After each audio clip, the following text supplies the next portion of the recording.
Welcome back to All About Money. I am Chloe Fong. Joining me today is George Leung, the Chief Executive of Hong Kong General Chamber of Commerce, which is the oldest and largest business chamber in the city with about 4,000 corporate members. We'll talk more on how to reboot the city's economy. Thank you for speaking with us, George.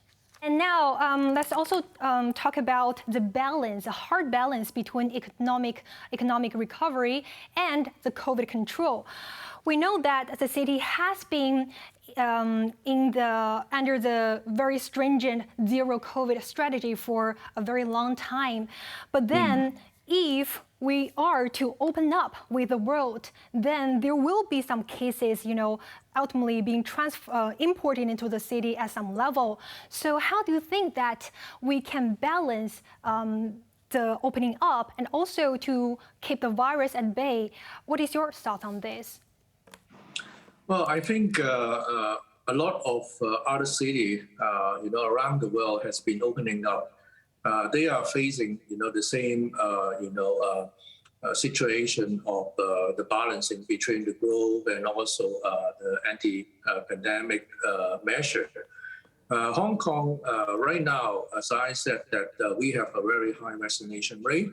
I think take another couple of months, our third dose will almost reach around, hopefully, 80–90%. By then, we have the condition to opening up without to worry about the import, the infected case, because a Hong Kong citizen already got sufficient immunity. In that case, that we can resume all our normal economic activities, not just the function of Hong Kong being an international financial center, being fully recovered, but also our retail sector, our tourism sector, all having, our tourists coming back to Hong Kong. Now, that will be very helpful to our domestic sector as well.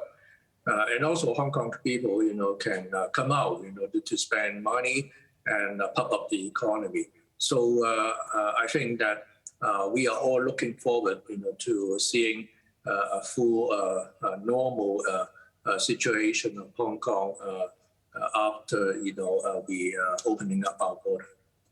Right. And also, George, tell me, what is your view on the stringent zero COVID strategy? Do you think that the city should continue this strategy, or like China should continue this COVID strategy?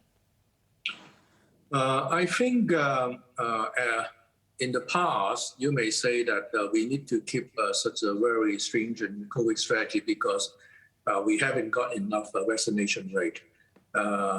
I think at that time, you saw our hospital, full of sickness people, and our capability may not be handled, with such a large amount of patients.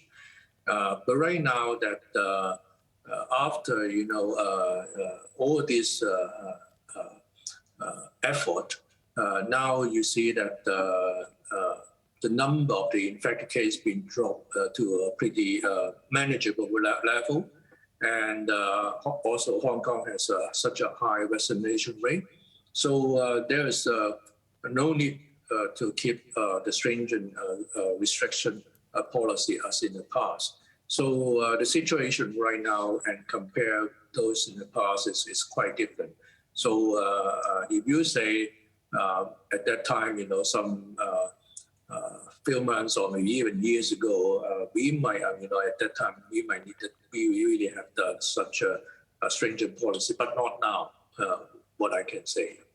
Right. The situation also changed a lot, and the virus has also evolved as time goes on. And also your chamber had a meeting with the CE-elect John Lee and presented many proposals to him to help with the economy. Tell us more details about the proposals. What do you think that should be the priorities for the city to reboot the economy growth?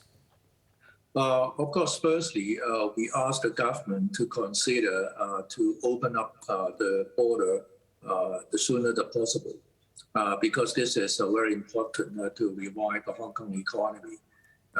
As I said, this is a very important thing to international business center. We can't, without opening up the border, and we can't do any business at all. So this is the very first thing that we hope the government can help the community. Of course, secondly, that we needed to relaunch the Hong Kong economy, to do some promotion to help to attract the business back to Hong Kong, and tell them, the situation in Hong Kong now all back to normal, and try to attract, they come back to here. That is what we propose to the government. Right. You mentioned about to attract those talents back to the city, but do you have any suggestions on how the city can really, lure or attract those talents who have left the city back to the city previously they worked? Well, of course, we need to, first of all, to resume the normal travel, and also to offer some sort of incentive package for them to come to Hong Kong here, and also give more information to those outsiders, the situation of Hong Kong. I think that is very important. After relaxation of those social restrictions, I think that the unemployment rate will be improving quite sharply, because the domestic activity will resume as normal, and the firms got the business back, and they needed to hire people, to work. So this is the most important step in order to help the labor market. After the border opening up, I think there will be more people, willing to come back to Hong Kong and stay here. Of course, we needed to do more.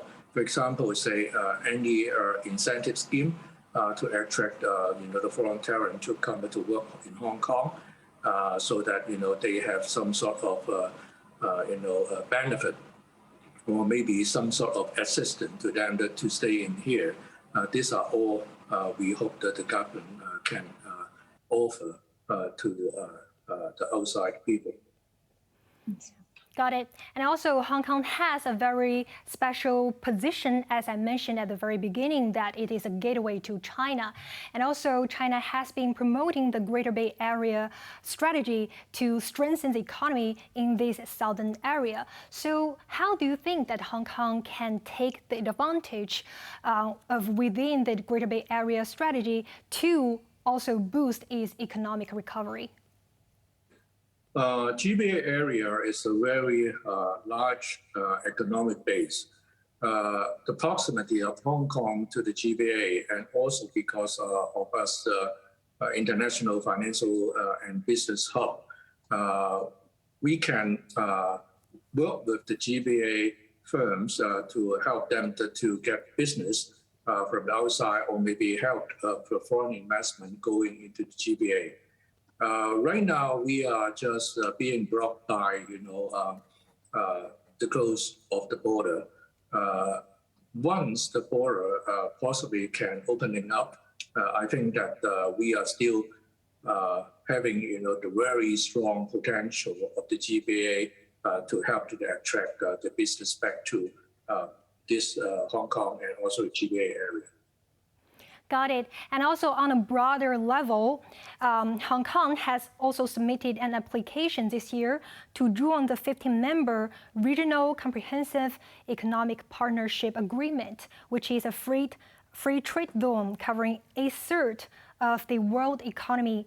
So with Hong Kong's unique position to not only China, but also the world, if this application will be approved, how would it help the city's economy as well, from your point of view? I think this is also very important because, as I said, Hong Kong is the international business center within this region. If possibly the RCEP can operate, and Hong Kong can play a role to service the entire region. So that is a very important the next step to help Hong Kong to reach out to other countries. All right. And thank you very much for your insights today. That's George Leung, the Chief Executive of Hong Kong General Chamber of Commerce. We'll be back on HKIBC next Sunday. Have a good night. Thank you.